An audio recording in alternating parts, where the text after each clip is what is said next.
हाँ बच्चों, आज इस वीडियो में हम कुछ न्यूमेरिकल क्वेश्चन करेंगे जो आपके कोलराउस के नियम से संबंधित होंगे। इससे पहले वाली वीडियो में हमने आपको कोलराउस का नियम समझाया था, तो आइए चलते हैं।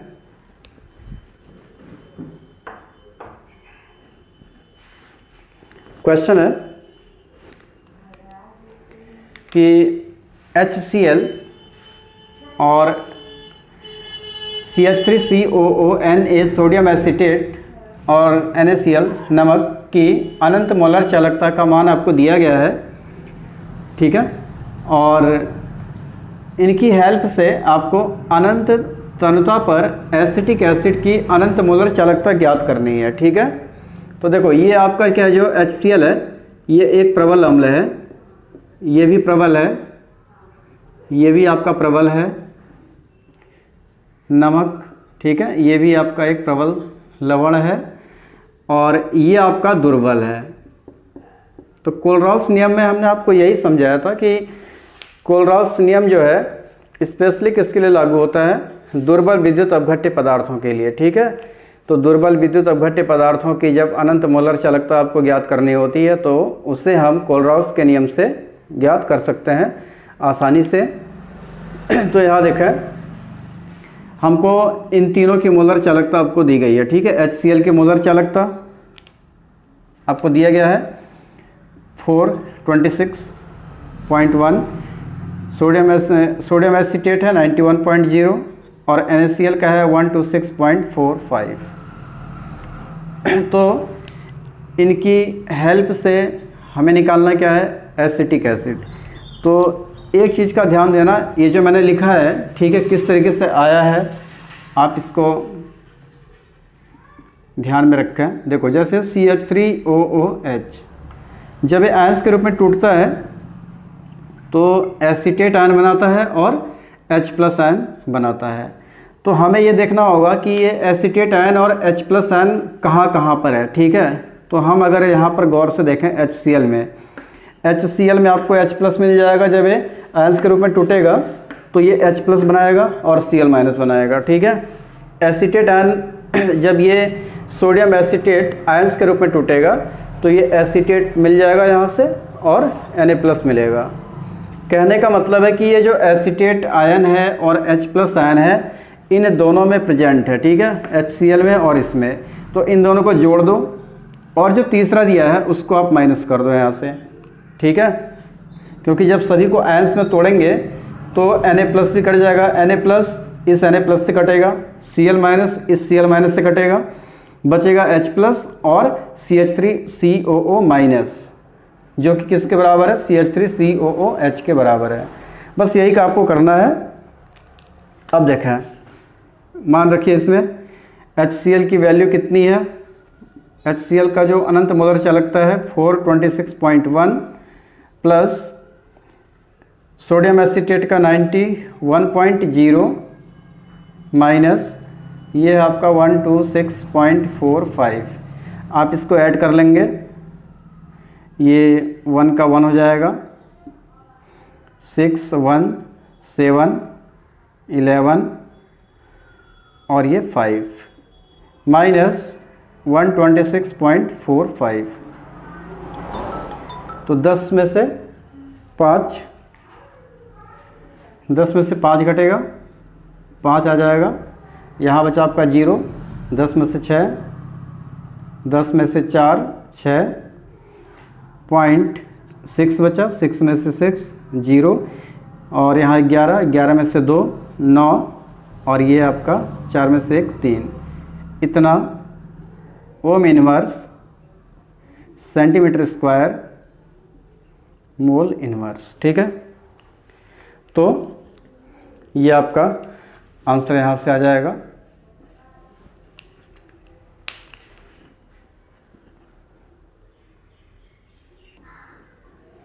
चलिए, नेक्स्ट है आपका क्वेश्चन नंबर 2।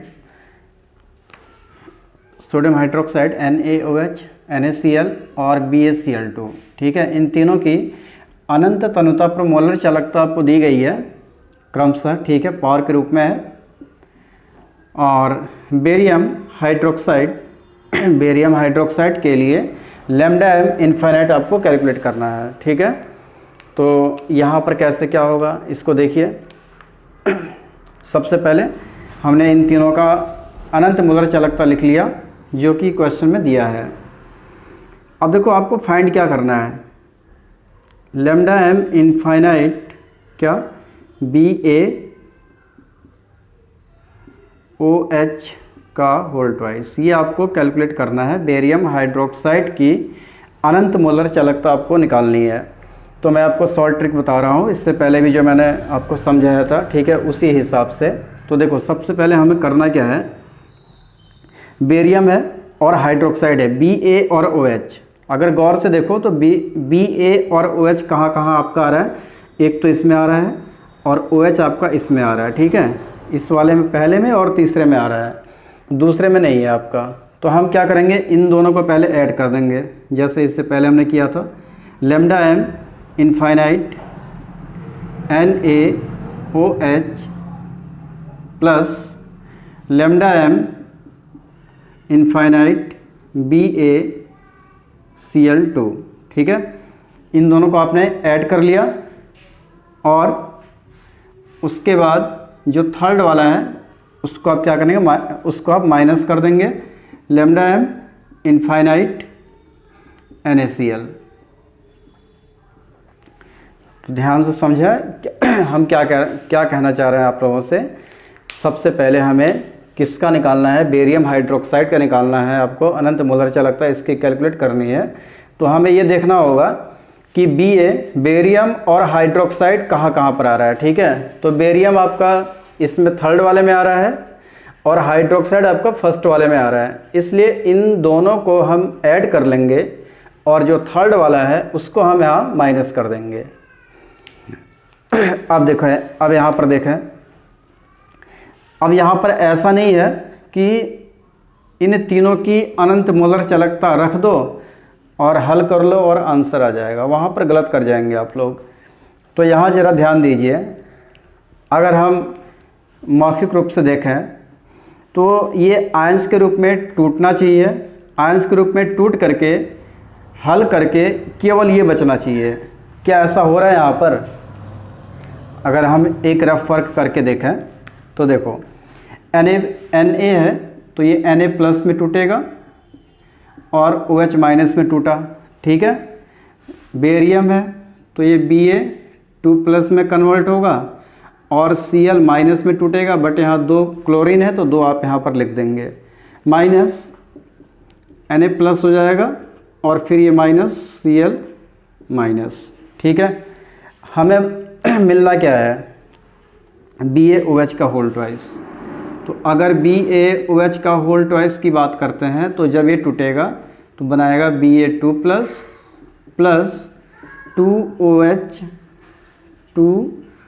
माइनस। कहने का अर्थ है कि अगर ये जब आयंस के रूप में टूट जा रहा है, आयंस के रूप में तोड़ने के बाद आपको ले दे के ये मिलना चाहिए। अगर ये आपको मिल जा रहा है तो बेरियम हाइड्रोक्साइड का मोलर चालकता आप आसानी से निकाल सकते हैं, ठीक है। लेकिन जब आप इसको तोड़ रहे हैं आयंस के रूप में तो यहाँ पर क्या हो रहा है, एक तो सोडियम हमारा कट जा रहा है, ठीक है, चलो सही है, सोडियम हमारा कट गया, हमको चाहिए भी नहीं। बट यहाँ क्लोरीन देखा है अगर तो यहाँ 2Cl माइनस है और यहाँ पर माइनस 1Cl माइनस है, मतलब दो में से एक घटेगा तो एक Cl तो बचेगा ना, यहाँ पर आपका एक Cl माइनस बचेगा। इसका मतलब यहाँ पर हम गलत जा रहे हैं, अभी हमारा सही नहीं हुआ है। और OH भी हमारा 2 नहीं है, तो हमें क्या करना पड़ेगा, पहली बात OH को तो 2 कर दो। तो OH को 2 करने के लिए ये जो NaOH है, केवल इसमें तो 2 करेंगे नहीं, इस पूरे में 2 से मल्टीप्लाई करेंगे आप। तो कहने का मतलब है जो NaOH है इसमें 2 से आप क्या करेंगे, मल्टीप्लाई कर देंगे। तो ये 2Na प्लस और 2OH माइनस आपको मिल जाएगा। तब वहाँ से ये 2OH माइनस आ गया। अब देखो अगर ये 2Na प्लस हो गया तो यहाँ पर अब एक Na प्लस है, इसका मतलब इसको भी तो हमें 2 करना पड़ेगा ना। तो ये जो NaCl है इसमें भी 2 का मल्टीप्लाई कर दो, तो ये 2 आ गया, ये 2 आ गया, ठीक है। और यहाँ पर हमने NaOH में भी 2 का मल्टीप्लाई कर दिया था। अब जरा देखो, 2Cl से 2Cl कटेगा, Na से Na कट जाएगा 2, ठीक है। तो Ba2 प्लस 2OH माइनस, यही तो हमको चाहिए था। तो हमने इन दोनों में 2 से मल्टीप्लाई कर दिया और अब यहाँ पर हम मान रख लेंगे इसका। तो क्या निकलेगा देखो, 2 NaOH का दिया है 2.481 इंटू 10 की पावर -2। BaCl2 का दिया है 2.8000 10 की पावर -2 माइनस 2 इंटू NaCl का है 1.26 एंड 5 10 की पावर -2। अब जरा देखो,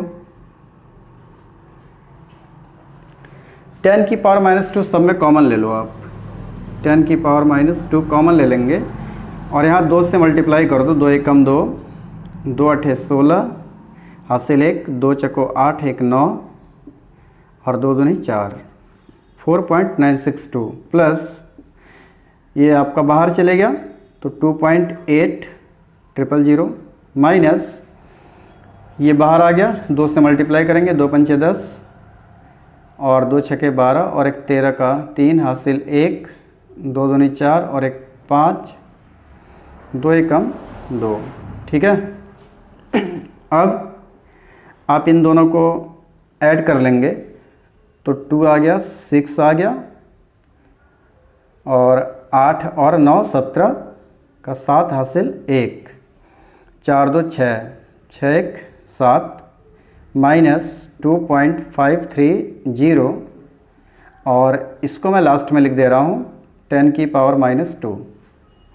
माइनस करेंगे इसको, 2 का 2 आ जाएगा, 6 में से 3 घटेगा 3, 7 में से 5 घटेगा 2 आएगा, 7 में से 2 घटेगा 5 आ जाएगा, ठीक है। 5.232 इंटू 10 की power -2 siemens centimetre square and mole inverse. तो ये इसका आंसर आपको मिल जाएगा इस तरीके से। तो कैसे कैसे क्या क्या करना है इसका विशेष आप लोग ध्यान दीजिएगा, क्योंकि इससे पहले वाले क्वेश्चन में हमने डायरेक्ट मान रख दिया था, तो हर क्वेश्चन में आपको ऐसा नहीं करना है, ठीक है ना। उसको ध्यान दीजिए कि जब आयंस के रूप में आप तोड़ रहे हैं तो क्या सारे आयंस कट जा रहे हैं और आयंस कटने के बाद क्या वो आयन मिल रहे हैं जिसका हमें अनंत मोलर चालकता ज्ञात करना है, जैसे कि यहाँ पर था, ठीक है।